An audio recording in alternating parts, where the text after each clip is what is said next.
আলাইকুম রহমতুল্লাহি ওয়া বারাকাতুহু। নবম শ্রেণীর প্রিয় শিক্ষার্থী বন্ধুরা, সকলকে সালাম ও আন্তরিক মোবারকবাদ। আমি আশা করছি আমার এই ভিডিওটি যে দেখবে, তোমার যে সমস্ত বন্ধুদের সাথে পরিচিত তোমরা আছো বা ফেসবুকে যাদের সাথে বন্ধুত্ব আছে তাদের সকলকে শেয়ার করে দেবে, যাতে তোমার সকল বন্ধুরা এই ভিডিওটি দেখতে পারে। আজ আমরা একটি কবিতা নিয়ে কথা বলবো। তোমাদের অর্ধবার্ষিক পরীক্ষায় যে কবিতা সিলেক্ট করা আছে তার মধ্যে এই জুতা আবিষ্কার একটি কবিতা, এটা নিয়ে আমরা কথা বলবো। জুতা আবিষ্কার, আবিষ্কার শব্দটি সন্ধি সাধিত শব্দ, এটি বিসর্গ সন্ধি আবি যোগকার আবিষ্কার।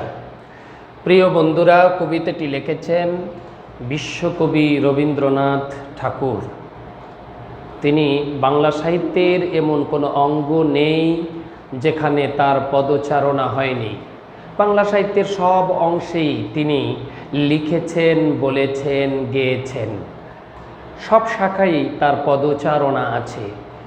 এজন্য তিনি বিশ্বকবি হিসেবে আখ্যায়িত হয়েছেন। তার জন্ম 1861 খ্রিস্টাব্দের 7ই মে, বাংলা 1268 সালের 25শে বৈশাখ, এবং তিনি মারা গেছেন 1941 খ্রিস্টাব্দের 7ই আগস্ট, বাংলা 1348 সালের 22শে শ্রাবণ। তিনি পশ্চিমবঙ্গের কলকাতার জোড়াসাঁকো বিখ্যাত ঠাকুর পরিবারে জন্মগ্রহণ করেন। তার পিতার নাম ছিল দেবেন্দ্রনাথ ঠাকুর এবং পিতামহের নাম ছিল প্রিন্স দ্বারকানাথ ঠাকুর। প্রিয় বন্ধুরা, এসব পরিচয় বা তার সম্পর্কে ক্লাসে অনেক বলেছি। ইনশাআল্লাহ, আল্লাহ যদি আবার সুযোগ করে দেন, আবার আমরা ক্লাসে সব বিষয়ে আলোচনা করব। আজ আমরা সরাসরি কবিতায় চলে যাব। দেখি কবিতায় কি বলেছে। এই কবিতাটি কবির কল্পনা কাব্যগ্রন্থ থেকে নেওয়া হয়েছে। জুতা আবিষ্কার কবিতাটি কবির কল্পনা কাব্যগ্রন্থ থেকে নেওয়া হয়েছে। একটি জুতা আবিষ্কার করতে কত কি হয়ে গেল কবিতায়। এজন্য একটি প্রবাদ বাক্য আছে, হবুরায় রাজার গবুরায় মন্ত্রী। হবুরায় রাজার গবুরায় মন্ত্রী মানে হচ্ছে অযোগ্য রাজার অযোগ্য মন্ত্রী। আমরা কবিতা পড়লেই বুঝতে পারবো যে আসলে কেমন অযোগ্য রাজা এবং কেমন তার মন্ত্রী। প্রিয় বন্ধুরা, বলেছেন, কবি বলছেন, কহিলা হবু শুনো গো গবুরায়। হবু হচ্ছেন একটি রাজ্যের রাজা, আর গবুরায় হচ্ছেন তার মন্ত্রী। তাই রাজা বলছেন, কহিলা হবু শুনো গো গবুরায়। গবুরায় মন্ত্রীকে বলছেন, শোনো, কালীকে আমি ভেবেছি সারা রাত্র। আসলে মানুষ হচ্ছে সৃজনশীল স্মৃতিশক্তি মানুষের। সে সর্বদাই কোনো না কোনো বিষয় নিয়ে চিন্তা ভাবনা করে এবং সে এই সারা রাত এই চিন্তা ভাবনার উপরেই তিনি থাকেন। ঠিক তদ্রূপ হবুরায় রাজা একদিন রাত্রে তিনি চিন্তা করতেছিলেন। কি চিন্তা করছিলেন, সেই চিন্তার কথাগুলি তিনি এখানে বর্ণনা করছেন। কালীকে আমি ভেবেছি সারা রাত্র, অর্থাৎ হবুরায় রাজা সারা রাত তিনি চিন্তা ভাবনা করেছেন। মলিন ধুলা লাগিবে কেন পায়। মলিন শব্দের অর্থ হচ্ছে ময়লাযুক্ত, আবর্জনা, অর্থাৎ ময়লাযুক্ত এই ধুলা আবর্জনা কেন পায়ে লাগিবে। ধরণী মাঝে চরণ ফেলা মাত্র। চরণ শব্দের অর্থ হচ্ছে পা, আর ধরণী শব্দের অর্থ হচ্ছে পৃথিবী। এখানে ধরণী দিয়ে হবুরায় রাজার রাজ্যের মাটিকে বোঝানো হয়েছে। তিনি যখন তার রাজ্যের মাটিতে পা ফেলায় তখন তার পায়ে চরণে কেন মলিন ধুলা লাগে সেটা তিনি রাত্রে চিন্তা ভাবনা করে তার মন্ত্রী হবুরায়কে বললেন যে সারা রাত আমি ভেবেছি যে পৃথিবীতে এই আমার রাজ্যে মাটিতে পা ফেলা মাত্র কেন চরণে ধুলা লাগবে। তোমরা শুধু বেতন লহ বাটি। বাটি শব্দের অর্থ হচ্ছে বন্টন করা, ভাগ বাটোয়ারা করা। রাজা বলছেন মন্ত্রীকে, তোমরা শুধু বেতন বন্টন করে নিচ্ছ, রাজার কাজে কিছুই নাহি দৃষ্টি। অর্থাৎ রাজার যে কাজ, তোমাদের রাজ্যে যে কাজ বন্টন করে দেওয়া হয়েছে সেই কাজে তোমাদের কোনো দৃষ্টি নাই। এখানে দৃষ্টি দিয়ে খেয়াল বোঝানো হয়েছে, তোমাদের কোনো খেয়াল নাই, তোমরা শুধু বেতন বন্টন করে নিচ্ছ, খাওয়া দাওয়া ভোগ বিলাসে ব্যস্ত আছো, কিন্তু রাজ্যের যে কি সমস্যা আছে সেই সমস্যার দিকে তোমাদের বিন্দু মাত্র দৃষ্টিপাত নেই। আমার মাটি লাগায় মোরে মাটি, রাজ্যে মোর একই এ অনাসৃষ্টি। আমার মাটি, এখানে আমার মাটি দিয়ে হবুরায় রাজার রাজ্যকে বোঝানো হয়েছে, যেহেতু তিনি তার রাজ্যের মালিক আর ওই রাজ্যের মাটি তার পায়ে লেগে যায়, তিনি সেটাই বলছেন যে আমার মাটি লাগায় মোরে মাটি, রাজ্যে মোর একই এ অনাসৃষ্টি। অর্থাৎ অনাসৃষ্টি মানে অদ্ভুত সৃষ্টি, অদ্ভুত ব্যাপার। রাজা বলছেন যে আমি মাটিতে চরণ ফেলা মাত্রই আমার পায়ে ধুলা লেগে যায়, আমার রাজ্যে এ কি এক অনাসৃষ্টি, এক অদ্ভুত সৃষ্টি, অদ্ভুত ব্যাপার। শীঘ্র এর করিবে প্রতিকার, নহিলে কারো রক্ষা নাহি আর। রাজা হবুরায় তার গবুরায় মন্ত্রীকে বলছেন যে শীঘ্র, খুব তাড়াতাড়ি করে এর প্রতিকার, প্রতিকার শব্দের অর্থ হচ্ছে প্রতিবিধান, সমাধান করা। আমার পায়ে কেন ধুলো বালি মাখে লেগে যায়, শীঘ্র তাড়াতাড়ি এর প্রতিকার করবে। যদি এর প্রতিকার তাড়াতাড়ি না করতে পারো তাহলে তোমাদের কারোই রক্ষা নেই, সকলকে এর দায় বহন করতে হবে। এরপরে শুনিয়া গবু ভাবিয়া হলো খুন, দারুণ ত্রাসে ঘর্ম বহে গাত্রে। রাজা যখন বলল যে তোমাদের কারো আর নিস্তার নেই, রক্ষা নেই, দুলা দূর করতে হবে, না দূর করতে পারলে তোমাদের সকলেরই এর কৈফিয়ত দিতে হবে। শুনিয়া, এ কথা শুনিয়া গবু, অর্থাৎ গবুরায় মন্ত্রী ভাবিয়া হলো খুন। এখানে খুন শব্দের অর্থ ব্যাকুল হওয়া, পেরেশান হওয়া। অর্থাৎ গবুরায় মন্ত্রী তিনি এই রাজার কথা শুনে তিনি পেরেশান হলেন, আকুল হয়ে গেলেন। দারুণ ত্রাসে ঘর্ম বহে গাত্রে, এবং ত্রাস মানে ভয়, খুব ভয়ে তার গা দিয়ে ঘর্ম মানে ঘাম প্রবাহিত হওয়া শুরু হলো। পণ্ডিতের হইল মুখচুন, এবং রাজার রাজ্যে যত পণ্ডিত ছিল, জ্ঞানী গুণী ছিল, তাদের সকলের চুন হওয়া, মুখ চুন হলো। চুন হওয়া মানে মলিন হওয়া, তাদের সকলের মুখ মলিন হয়ে গেল।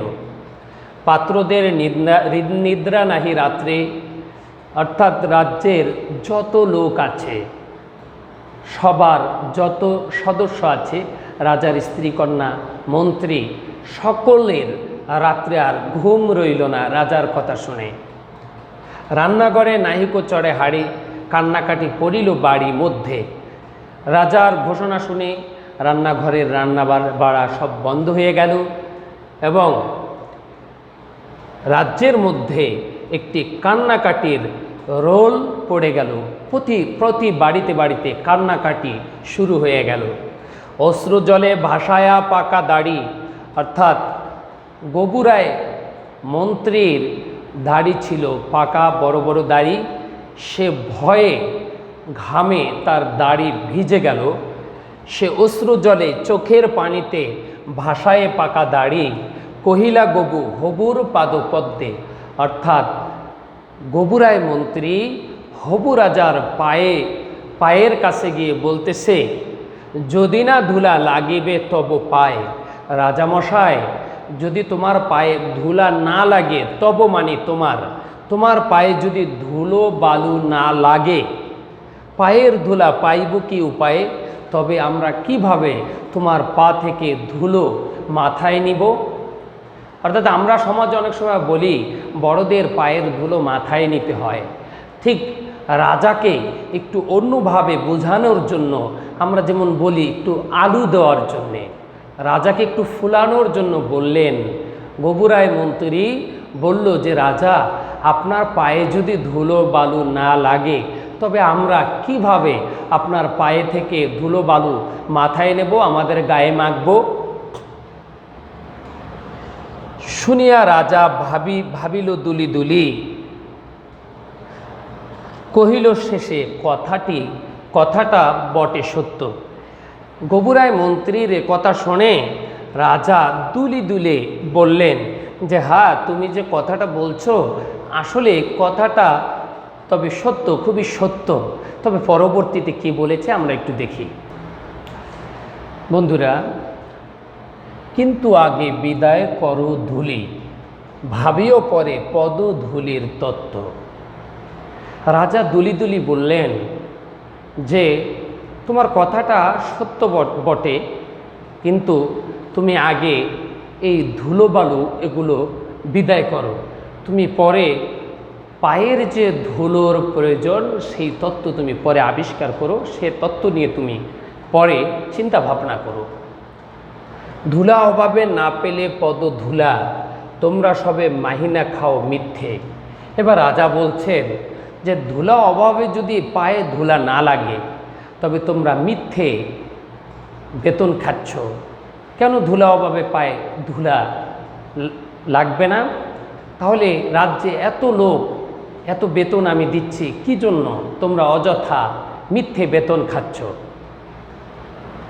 কেন বা তবে পুষিনু গুলা উপাধি ধরা বৈজ্ঞানিক ভিত্তে?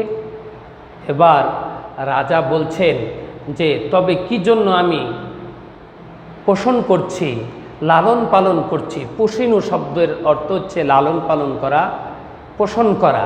আমি এতগুলো লোক, মন্ত্রী, বিজ্ঞানী এবং যন্ত্রী, জ্ঞানীগুণী, কি জন্য আমি পোষণ করছি, লালন পালন করছি এতগুলা? উপাধি ধরা বৈজ্ঞানিক ভিত্তি এতগুলা কি জন্য করছি? আগের কাজ আগে তো তুমি সারো, পরের কথা ভাবিও পরে আরো। তুমি আগে যে কাজ আছে সে কাজ আগে করো, তোমার পরের চিন্তা তুমি পরে করো, আগে ধুলো দূর করো। আদার দেখে রাজার কথা শুনি, যতন ভরে আনিল তবে মন্ত্রী। এরপরে রাজার কথা শুনে গবুরায় মন্ত্রী চোখে মুখে অন্ধকার দেখছেন, সর্ষে ফুল দেখছেন। তাই তিনি যতন করে যেখানে যত জ্ঞানীগুণী ছিল সব নিয়ে আসলেন। যতন ভরে আনিল তবে মন্ত্রী, যেখানে যত আছিল জ্ঞানীগুণী, দেশে বিদেশে যতেক ছিল যন্ত্রী, অর্থাৎ দেশ বিদেশে যত জ্ঞানীগুণী ছিল, যত যন্ত্র চালক ছিল, যন্ত্রী ছিল, সবগুলোকে মন্ত্রী যতন করে আনলেন রাজার কথা শুনে, তিনি এই ধুলো দূর করার জন্য। প্রিয় বন্ধুরা, এই কবিতাটি অনেক বড়, তোমরা জেনেছ, জানো। সুতরাং আজ আমরা এ পর্যন্তই। অবশ্যই আশা করছি তোমরা শেয়ার করে এই কবিতাটি সকলকে পৌঁছে দেবা। তো সব শাখার ছেলেরা যেন এই কবিতাটি নবম শ্রেণীর সব ছেলেরা দেখতে পারে, সেই ব্যবস্থা তোমরা করে দেবা।